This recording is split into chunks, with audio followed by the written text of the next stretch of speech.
저녁에 찾아온 끔찍한 흉년과 기근이 모든 사람들의 삶을 총체적으로 흔들므로 인해 가나안 땅에 거주하고 있던 그 야곱과 그의 자녀들 역시 생존의 위협을 받게 되어서 베냐민을 제외한 10명의 형제들이 양식을 구하러 애굽으로 떠납니다. 그런데 그곳에서 저들은 기근의 문제만큼이나 또 하나의 위협적인 문제에 부딪히게 되죠.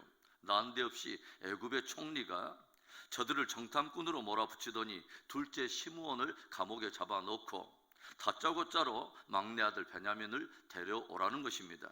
베냐민을 데리고 오지 않으면 너희가 결단코 내 얼굴을 다시 보지 못하리라 엄포를 놓고서 저들을 놓아준 것이죠. 그런데 잠시 후 저들을 까무러치게 만들 만한 또 하나의 사건이 일어나죠. 가까스로 양식을 사서 출발을 했는데 여관에 도착한 저들이 나귀에게 양식을 먹이려고 자루를 풀 때에 그 자루에 저들이 양식을 위해서 지불했던 그 돈들이 고스란히 그 자루에 담겨 있는 것입니다.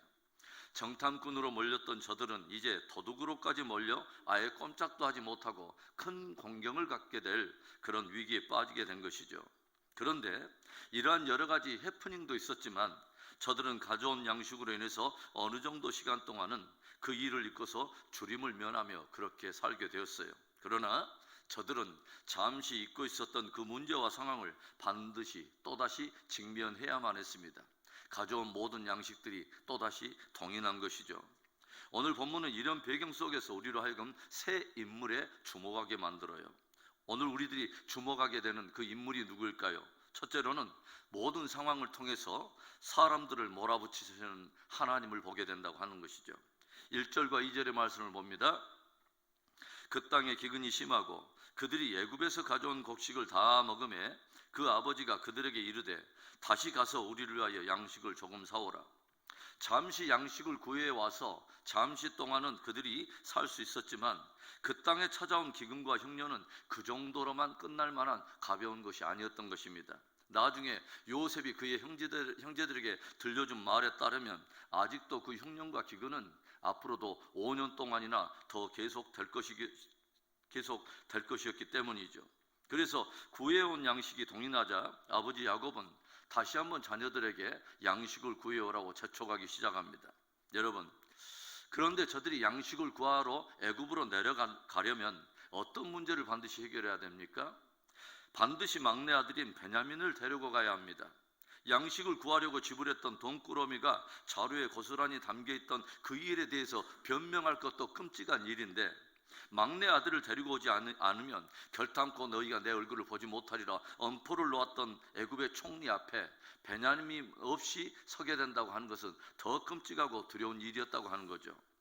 야곱과 그의 자녀들은 심상치 않게 돌아가는 상황들을 보면서 끊임없이 의구심을 가지고 하나님께 물었을 거예요.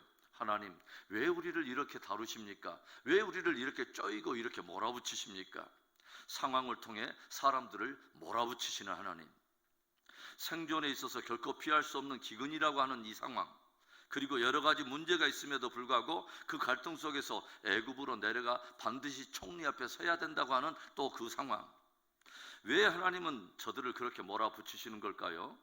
저들을 애굽으로 이끌어들여 그 끔찍한 흉년과 기근에서 저들의 생명을 보존하고 저들을 요셉과 더불어 화해시킬 뿐만 아니라 온전히 회복의 은혜를 주시려고 하는 하나님의 섭리가 있다고 하는 거죠.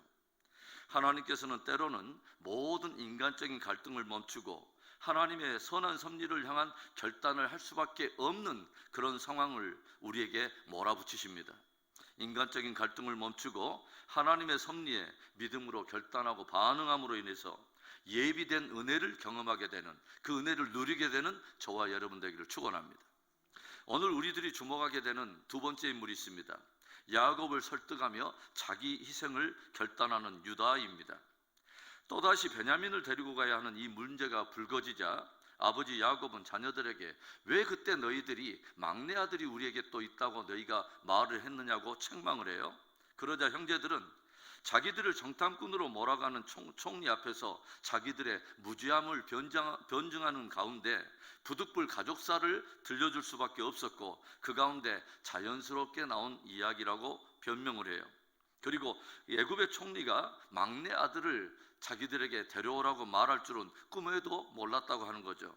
사실 이미 눈앞에 어떤 문제가 벌어지고 상황이 벌어졌는데 누구의 잘잘못을 가려내는 것은 사실은 아무런 의미가 없는 것입니다.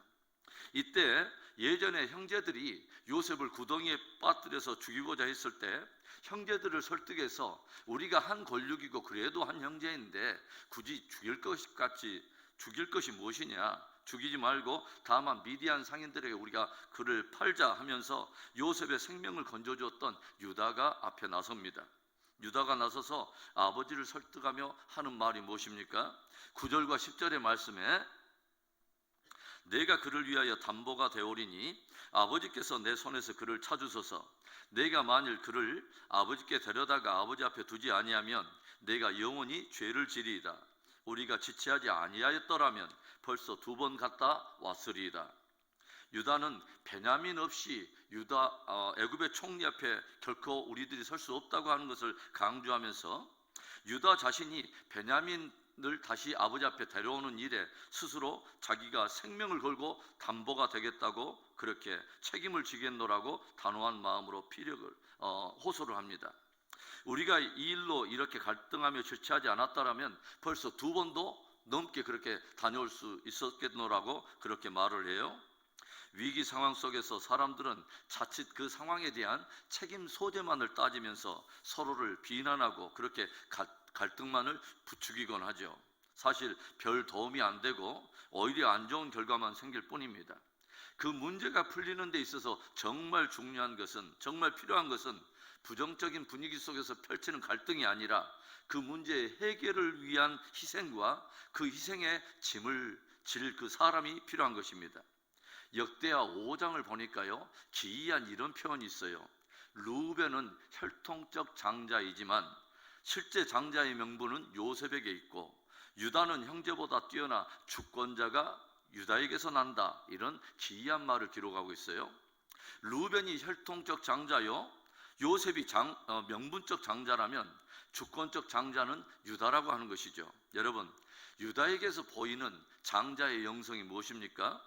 단순히 갈등하는 사람이 아니라 기꺼이 공동체를 위해서 희생하며 그 짐을 진다는 것입니다. 동생을 위해서, 가족들을 위해서 자기 생명을 담보로 맡기는 유다 안에서 우리는 깊은 장자의 영성을 우리는 엿보게 된다는 거죠. 저와 여러분 안에 인간적인 갈등에서 벗어나 섬김과 희생을 결단하는 장자의 영성이 깊어지는 은혜가 있기를 축원합니다. 오늘 우리들이 주목하게 되는 마지막 인물입니다. 하나님의 주권 앞에 모든 것을 맡기는 야곱입니다. 눈앞에 펼쳐지는 심상치 않은 상황으로 인해서 깊이 고민하고 있던 아버지 야곱이 유다의 말을 들으면서 무엇인가 깊이 고민하는 가운데 비장한 결단을 하며 입을 열어요. 야곱은 이제 자녀들을 보내면서 너희들이 애굽으로 내려갈 때 빈손으로 가지 말고 이 땅에 모든 각종 좋은 소산들을 가져다가 애굽의 총리에게 드리라. 그리고 이전 양식을 샀던 돈을 포함하여 2배의 돈을 가지고 가서 이 앞전 자루 속에 있는 바로 그 돈이 담겨 있던 그 사건을 두고 잘못된 부분이 있다면 해결하라 라고 충고를 들려줍니다. 그리고 막내 아들 베냐민을 데리고 갈 것을 허락하면서 이런 말을 고백하죠. 14절에 전능하신 하나님께서 그 사람 앞에서 너희에게 은혜를 베푸사 그 사람으로 너희 다른 형제와 베냐민을 돌려보내게 하시기를 원하노라. 내가 자식을 잃게 되면 이르리로다. 한치 앞을 우리가 측정할 수 없는 그런 위기적인 상황이지만 마침내 야곱은 모든 인간적인 갈등을 다 접어버리고 이제 모든 상황의 주권을 하나님의 앞에 그 손에 올려드리며 비장한 결단을 내려요. 내가 자식을 잃게 되면 이르리로다. 마치 인간적인 번민과 갈등을 끝내고 애쓰다가 내가 죽으면 죽으리라 결단했던 것처럼 야곱은 요셉을 잃고서 그나마 마지막 한 가닥 소망처럼 붙들고 있던 그의 사랑하는 아들 베냐민의 운명과 자기와 자녀들의 장래일을 하나님의 주권 앞에 맡기며 주님의 은혜를 구하는 것을 우리가 보게 되죠. 그리고 그렇게 야곱이 모든 인간적인 갈등을 다 끝내고 하나님의 주권 앞에 모든 것을 맡기고 내어드림으로 인해서 하나님이 요셉과 그의 형제들을 향해서 이루기를 원하는 놀라운 하나님의 경륜이 이루어지기 시작합니다. 사랑하는 성도 여러분, 우리들이 인간적으로 생각하고 갈등하며 붙들고 있었던 것들을 단호하게 내려놓고 신앙의 결단을 선택하기 시작할 때 바로 거기에 성장이 일어나고 성숙이 일어나고 거기에 역사가 일어나고 놀라운 돌파가 일어나는 것입니다. 오늘 저와 여러분에게 바로 그 역사가 일어나고 하나님의 능력과 축복을 경험하게 되는 복된 하루가 되기를 주님의 이름으로 축원합니다.